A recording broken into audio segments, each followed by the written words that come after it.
Hey guys, welcome to week 8 of Respect Your Elders. Happy Halloween.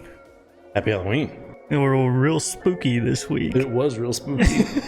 We talked about it last week. We had 3 people tied at 6 and 6 to make the 666. Now, the total number of versus everyone games for the OG team, so the originals, is at 666 now. Perfect timing on the Halloween week too. Yeah, it makes sense. Also crazy to think that there were 666 games versus everyone that we could play. Yeah, I mean, that's a lot of fantasy football. Yeah. Love it. Love it. Also, there was a message tacked at the end of last week's episode. Yeah, there was a little bit of murmurings of an insurrection. Yeah, there's someone out there that we need to talk to. We had referred to the perpetrator as Elder Adjacent. Revoked. Yeah. Interesting week. Gonna have to keep an eye on that for sure. We're going through the correct channels. We're going to go, we have a third-party firm that's going to come in and do an analysis and then let us know where we need to go moving forward. A little investigation. A little bit of an investigation, an audit, if you will. Don't worry, guys. We'll get it sorted. You can trust the elders, as you always could. Yeah, not the fake one. Not the adjacent one. Probably cut communication with him. Yeah, we'll make sure to distance ourselves from the perpetrator. But yeah, we can get into last week's games. Yeah, I mean, it was the first week of like a bunch of buys, and I feel like a lot of teams felt it. Another sub 100 median at 98. Yeah, so we had What'll It Take versus Bad Boys. Chase being consistent, right there around 100, just as clear cut of a win as he could have last week. No issues there. Hit 100, got the 2-0, moving on to next week. Exactly. Alex still charging up for his next attempt at an Alex Apocalypse. And we had Hungry Hush Puppies versus the Unknowns, and good God. Yeah, it's just been a rough couple of weeks for Aaron, and in classic Garrett fashion, he takes a sub 100 head-to-head win. He's back on track. Yeah, exactly. He's back to doing what he does best. Yeah, Aaron, he's trying to find his way back up the cliff that he fell off of. Yeah. To start the year, first 4 weeks, didn't lose to the median, and he was averaging 112. And in the last 3 weeks, bottom 3 score, averaging 72, which is the lowest in the league for the past 3 weeks. Yeah, and not only bottom 3 scores, but the past 2 weeks, he was within 1 or 2 points of Alex's lowest score. So he was not just bottom 3, but he was really scraping the bottom. Yeah, I don't know what's going on there. Yeah, he's definitely going to be wanting to get back on track. And speaking of getting back on track, let's go into the next game with number 2 Trade Station versus number 9 AC1 Purdy. Colt didn't waste any energy on a non-grilling matchup. Bo, you had a lot of bye weeks / injuries. Still pulled out with the 120. Top 3 score of the week. You finally didn't take the top score from me. That was very nice of you. Someone else did. We'll get to that later. Yep. But you didn't, and that's nice, and I appreciate you for that. Yep. Moving on to Pentaji Football Team versus Abilene Woodpeckers. The perpetrator game, yeah. Jacob took care of business, as he should. Yeah, 3 straight weeks, Jacob is 2-0, so he had that really odd start to the season, and he's back. Mir still not being able to hit 100. That seems to be a genuine issue for his team now. Which is so weird, because he hit 149. Yeah, it's not like he just hit like 107 or something. Yeah. Like he cleared it by a lot. Yeah. Mir talked a lot of shit going into the season, and so far, not much substance behind it. Yeah, had himself at number 1. I mean, I guess if you're assuming you're going to hit that 149 every week. Yeah, I mean, if he would have done that, he'd have been a lot better off. Yeah, true. You should try that. Or don't. Yeah, don't, actually.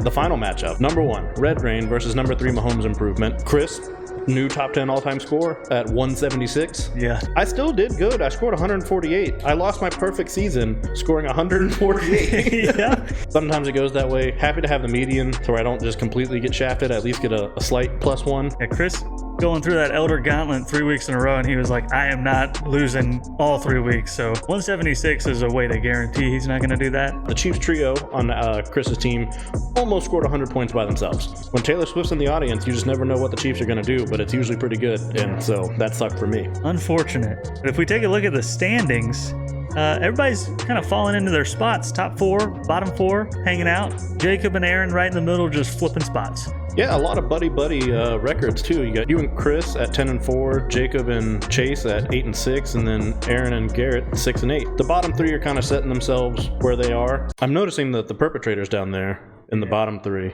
That's interesting. Getting into week 8. Spooky week. Starting off strong with number 9 versus number 10.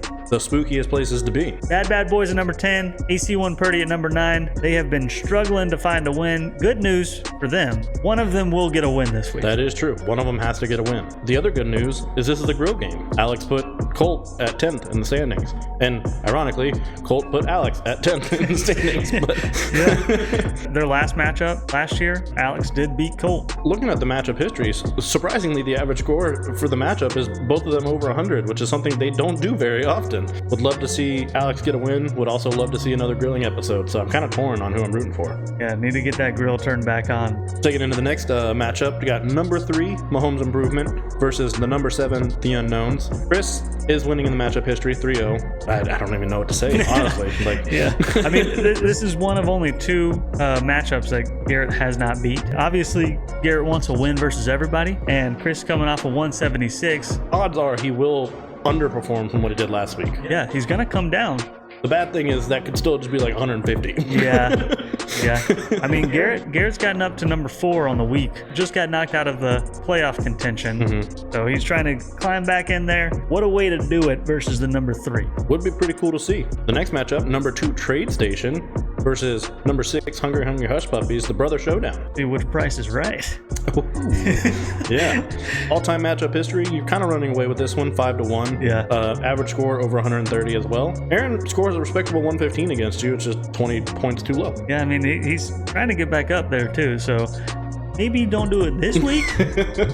Next week is whenever the Hush Puppies get hungry again. And actually, Aaron hasn't beat you since the very first time you guys played. In 5 years. Yeah, so I mean, it kind of sounds like Aaron might be due. I am hoping not. Number 1, Red Rain versus number 8, Perpetrator. I'm 5-0 against Miller. I'm 5-0 against the Perpetrator. Yeah. Would love to keep it that way. I don't think there's much to say. Miller has only scored over 100 points once this season. I've never scored under 100 this season. Unfortunate for that guy, huh? Yeah, it would be terrible if he was so close to being in like this elder group and then he started screaming about insurrections, bringing an end to us, whatever that means. So, yeah. Really wish I could root for you, but I can't. Yep. Number 5, Pantaji Football Team versus number 4, What'll It Take. They are currently tied. That is going to be a big game for them. A close matchup, even just this year. They're both hanging around that 100 area, both on a 3-week win streak. Looking at the matchup history, Jacob does edge this one out 3-2, but Jacob actually hasn't beat Chase since 2020. Both of them, even preseason rankings, had them kind of next to each other the whole time. So yeah, pretty close to each other right there in the middle. Definitely gonna have some playoff implications. Yeah, it's gonna be a good one. But yeah, that's pretty much all we got for you this week. Obviously, like we mentioned, there is a perpetrator being investigated. We would like to remind you all to distance yourselves from him. Limit contact, limit communications as the investigation is going on. We'll get it cleared up. Don't even worry about what he's saying. He's just spitting nonsense, so we don't need to address that too much more. But yeah, should be a good week of games. Definitely gonna keep an eye on that Jacob versus Chase. Yeah, that one's got some good implications. The Brother Showdown, Elder versus Perpetrator. There's a couple good ones. Good luck, everybody. Happy Halloween. Happy Halloween. A little early, but yeah. you know. Hopefully you get your treats instead of the tricks. Yeah.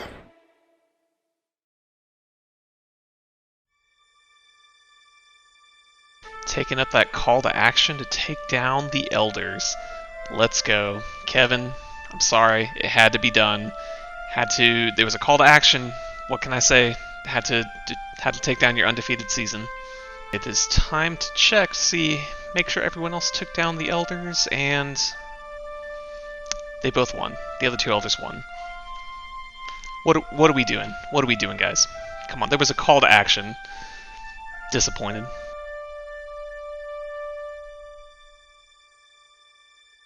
What's up, boys? Just out here on my back porch, Thursday night, watching some football, smoking a cigar.